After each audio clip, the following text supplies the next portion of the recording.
Welcome to honesty study point में आप लोगों का फिर से स्वागत है। तो दोस्तों, प्रेजेंट इंडेफिनिट टेंस हमने पढ़ा दिया है, उसको जाइए प्लेलिस्ट में देखिए और उसको मैं बहुत सिंपल वे में समझाया हूँ, आपको ज़रूर समझ में आएगा। और मैं जो बता रहा हूँ एडवांस लेवल का नहीं है, बोर्ड एग्ज़ाम लेवल का है। जो इससे जो है इसको पढ़ने के बाद आप वॉइस नरेशन जब पढ़ेंगे तो उसको समझने में बहुत आसानी होगी। तो इसको जो है प्रेजेंट कंटिन्यूस टेंस हम कंटिन्यू करते हैं। प्रेजेंट कंटिन्यूस टेंस जो है उसे कहते हैं यदि वर्तमान में कोई कार्य जारी हो। जैसे कोई कार्य जो है वर्तमान में जारी हो, जैसे वह स्कूल जा रहा है तो वर्तमान में जारी रहेगा, वो जाना ही जाना उसको डेली, ठीक है। तो उसको उसको इसकी पहचान जो है आप लोग जान लीजिए। और इसकी पहचान होती है लास्ट में जो है रहा है, रहे है, रही है, ETC आता है तो उसकी पहचान हो जाती है कि प्रेजेंट कंटिन्यूस टेंस का वाक्य है। और उसके बाद इसमें जो हेल्पिंग वर्ब के रूप में हेल्पिंग वर्ब मतलब होता है सहायक क्रिया। सहायक क्रिया के रूप में जो है is, am, are, is am are का प्रयोग करते हैं। और मेन वर्ब के रूप में वर्ब की ING फॉर्म यूज करते हैं। मेन वर्ब के रूप में ING फॉर्म यूज करते हैं और हेल्पिंग वर्ब के रूप में इज एम आर यूज करते हैं। तो अब चलिए इसमें जो है इज के साथ किसके साथ इज प्रयोग किया जाता है, किसके साथ एम प्रयोग किया जाता है, किसके साथ आर प्रयोग किया जाता है, कब हेल्पिंग वर्ब यूज किया जाता है, हम लोग एक एक करके सीखेंगे। तो चलिए ठीक है। तो इज जो है ही, सी, इट, राम, श्याम, इस सब के साथ जो है इज का प्रयोग किया जाता है। और एम जो है एम आई के साथ जो है केवल आई के साथ एम का यूज किया जाता है। उसके बाद आर, ये जो है सिंगुलर सब्जेक्ट है, सिंगुलर ऑब्जेक्ट है।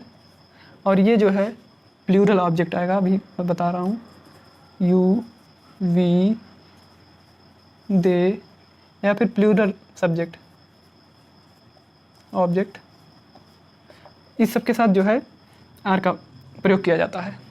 तो इसको जो है आप ध्यान दीजिएगा। ये जो मैं बताया हूँ इज के साथ जो ही, सी, इट, राम, श्याम, और सिंगुलर ऑब्जेक्ट इसको कहेंगे, सिंगुलर ऑब्जेक्ट कहेंगे, ये सब के साथ सिंगुलर।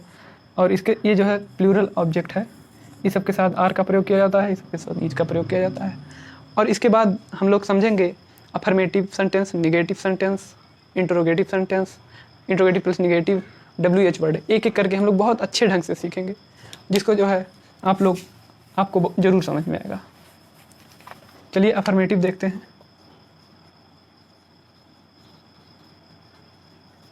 अफर्मेटिव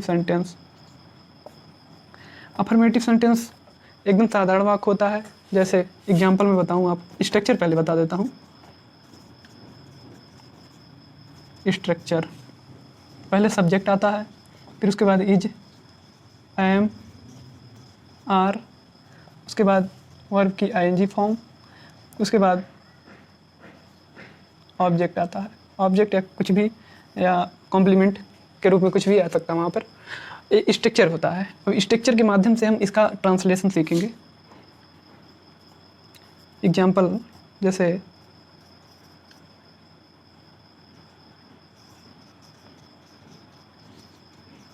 वह इलाहाबाद जा रही है, इसका ट्रांसलेशन मैं बताऊंगा। इस स्ट्रक्चर के माध्यम से आपको समझ में आ जाएगा। जैसे देखिए, सी, वह है, इसके साथ हमने बताया था वह के साथ जो है इज का प्रयोग किया जाता है। ये जो सिंगुलर सब्जेक्ट होता है इज का प्रयोग किया जाता है। ही इज, उसके बाद देखिए वर्ब की ING फॉर्म, वर्ब क्या है इसमें, जाने का काम कर रहा है, वर्ब काम कर रहा है। उसके बाद ही इज गोइंग, उसके बाद टू, प्रीपोजिशन के रूप में टू का प्रयोग किया जाता है। इसको प्रीपोजिशन हम आपको बहुत अच्छे से पढ़ाएंगे। उसके बाद ही इज़ गोइंग टू इलाहाबाद। ये हो गया अफर्मेटिव सेंटेंस। और आप लोग एक काम करेंगे, अफर्मेटिव सेंटेंस जो बता रहा हूँ इसको जो है आप लोग कोई बुक से या फिर कुछ भी, ये भी बताऊँगा पूरा कॉन्टिन्यूस टेंस, किसी बुक से आप लोग एग्जाम्पल जो है उसको कंटिन्यू करते रहिएगा, जिससे जो है आप भूलेंगे नहीं। उसके बाद देखिए negative sentence. Negative sentence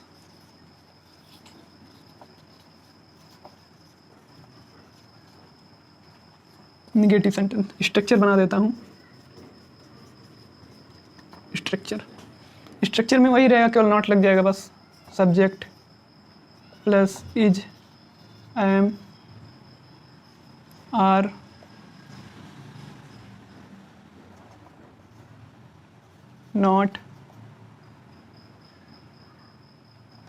not verb की आईएनजी फॉर्म, फिर ऑब्जेक्ट। ये होता है स्ट्रक्चर। इस स्ट्रक्चर के माध्यम से हम एक एग्जांपल सीखेंगे।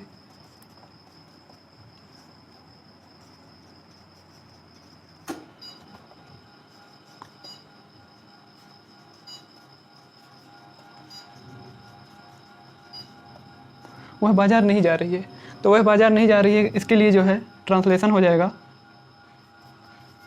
He is not. ही, उसके बाद देखिए सब्जेक्ट, फिर इज एम आर के रूप में इसके अनुसार यूज करेंगे इज, फिर उसके बाद नॉट आया है, नॉट यूज कर देंगे, फिर वर्ब की फर्स्ट फॉर्म यूज करेंगे वर्ब। इसमें क्या है, जाने का काम कर रही है, नॉट गोइंग।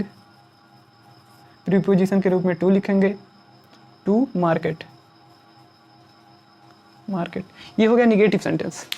तो निगेटिव सेंटेंस आपको समझ में आ गया होगा। इसके बाद हम शुरू करेंगे इंटरोगेटिव सेंटेंस।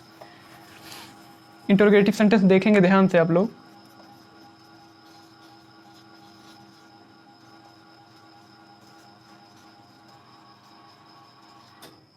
इंटरोगेटिव सेंटेंस का पहले हम स्ट्रक्चर बनाएंगे। आप structure is M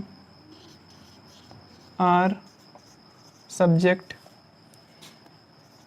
verb, main verb होता है, इसको मेन वर्ब कहते हैं। मेन वर्ब की वो जो है आईएनजी फॉर्म, उसके बाद ऑब्जेक्ट कुछ भी उसके कॉम्प्लीमेंट के रूप में आ सकता है।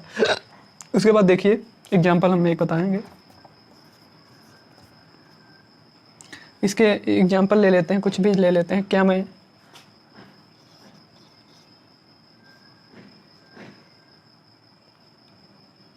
मैं जा रहा हूँ, क्या मैं जा रहा हूँ, इसका एग्जांपल ले लेते हैं। आंसर, इसका ट्रांसलेशन बता रहा हूँ। इसमें देखिए इज एम आर पहले आ जाता है। ये किसके अनुसार आएगा, इसके अनुसार जो है इज एम आर पहले आ जाएगा। तो इसमें मैं आई के साथ क्या होता है, एम को जो है पहले यूज कर देंगे यहाँ पर, एम। उसके बाद सब्जेक्ट क्या है इसमें, मैं, आई। फिर उसके बाद वर्ब की आईएनजी फॉर्म, जाने का काम कर रहा है तो गोइंग, एम आई गोइंग, क्या मैं जा रहा हूँ। ये हो गया इंटरोगेटिव सेंटेंस। अब हम इंटरोगेटिव प्लस निगेटिव समझेंगे और उसके बाद जो है WH वर्ड समझेंगे। चलिए आप लोग कोई बुक ले लीजिए, उससे जो है एग्जाम्पल जो है आप लोग स्ट्रक्चर देख देख के कीजिए, आपका गलत नहीं होगा।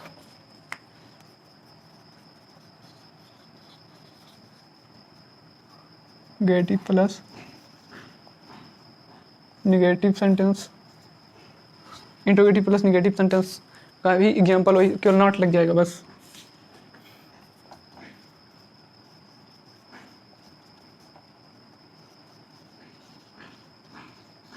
इज एम आर, उसके बाद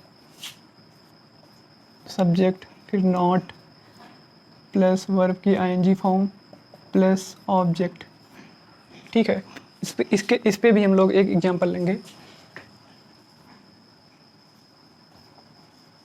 क्या हुआ है, क्या वह लखनऊ जा रहा है।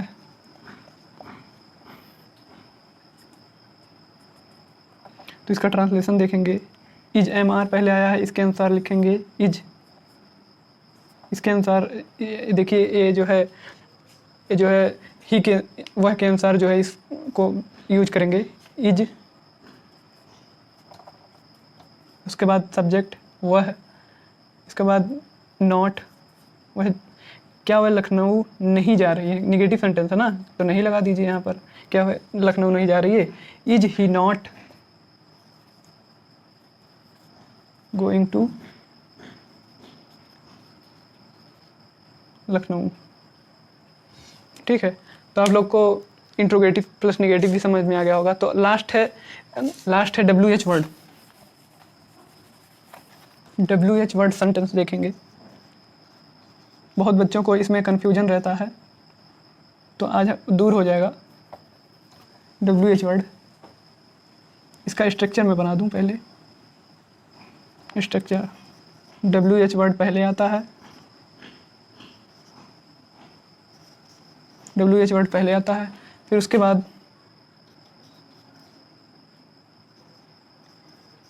EJMR आता है,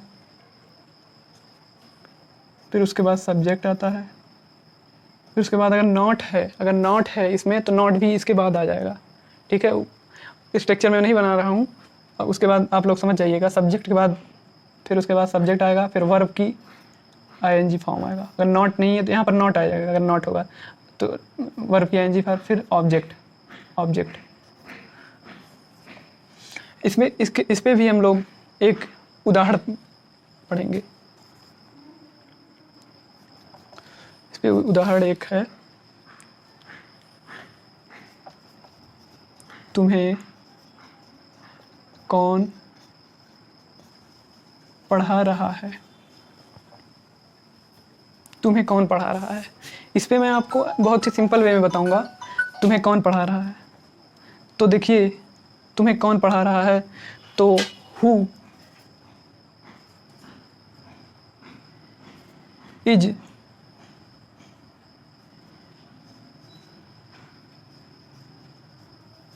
teaching you? Who is teaching you? तुम्हें कौन पढ़ा रहा है?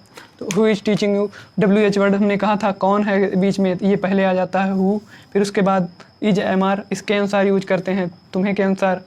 ठीक है, तुम्हें कौन पढ़ा रहा है।